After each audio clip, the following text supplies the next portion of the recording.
आणि मग त्यांच्या तपसाधनेवरती प्रसन्न होऊन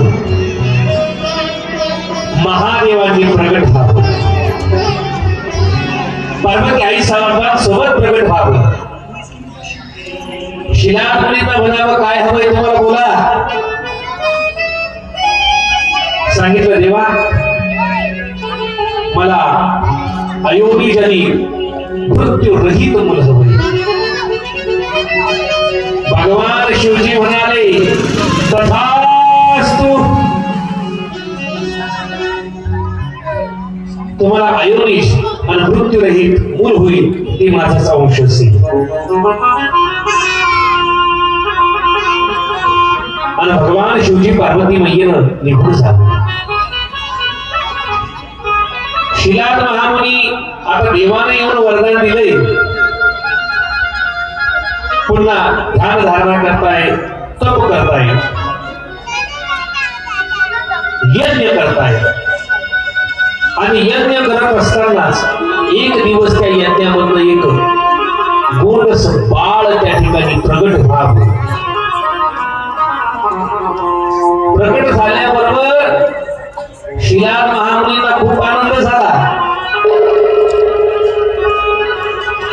शिलाद महामुनी मग त्याचं लालन करताय, पालन करताय. आणि लहानपणापासूनच ते लेकरू लय हुशार. काही काही घरात लेकरू लय हुशार महाराज.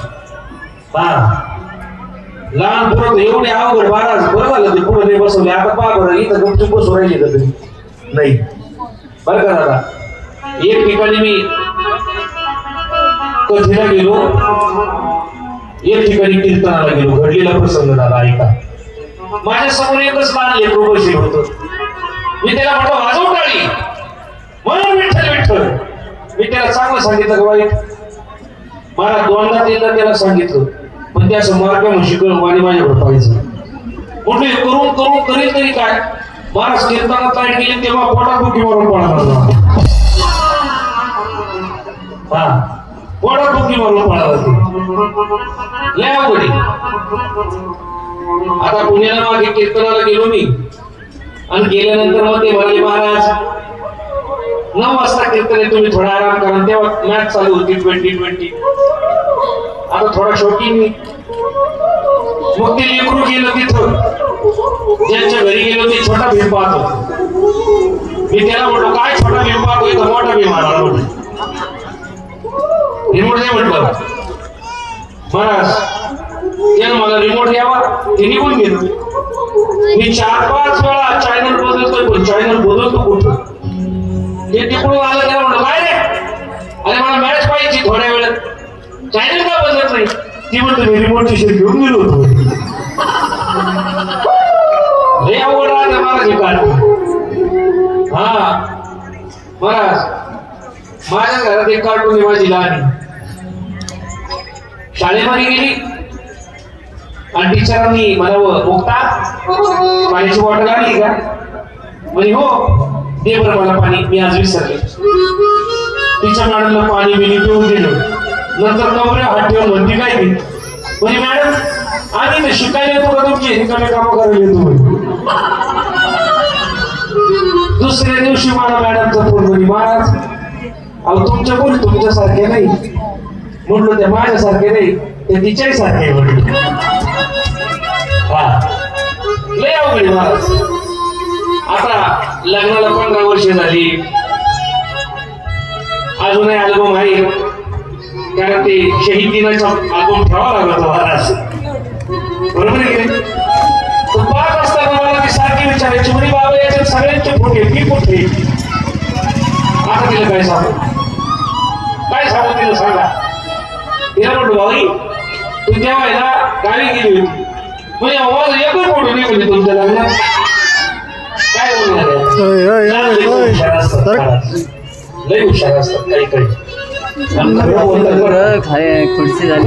तिकडे जाऊन उभं राहत. लहान लेकरं म्हणजे केव्हा काय करू पुढे येऊन उभं राहू. बरं आपण घरोघरी काही पाहतो चांगलं माहिती आहे ना. जर काही घेणेदार आला आणि बापाला जर लहान लेकरांना म्हटलं तर त्यांना सांग काकांना बिगा राखली मग ते जाऊन म्हणतो पप्पांनी सांगितलं असं सांग का तुम्ही घरात नाही ऐका. हा आता तुम्ही फ्रेश झाली आता कधीकडे या. शिलाद महामुनींना त्या ठिकाणी द्या यज्ञबंध बाळ झालं आणि त्या बाळाचं लालन पालन करताय. एवढं हुशार का 5 वर्षाचं होईपर्यंत शिलाद महामुनींनी त्या बाळाला वेद अध्ययन सगळं त्या ठिकाणी शिकवलं. आणि एकदा घडलं काय, वरुण आणि मित्र नावाचे 2 ऋषी आले बरोबर. शिलाद महामुनींनी श्री संताची माथा चरणावरी साष्टांग हे करी दंडवत.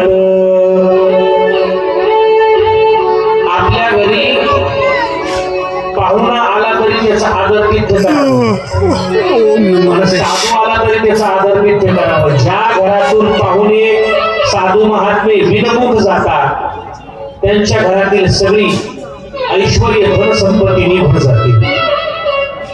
जुन्या माता मावल्यांनी आलेल्या पाहुणा कधीच उपाशी पाठवला नाही. त्यांची परिस्थिती असो किंवा नसो बेसन भाकर का होईना त्यांना खाऊ घातली. ठिकाणी आताच्या बाया पाहुणा चालला का मग म्हणतात चहा घेतला असता, आता तो त्याच्या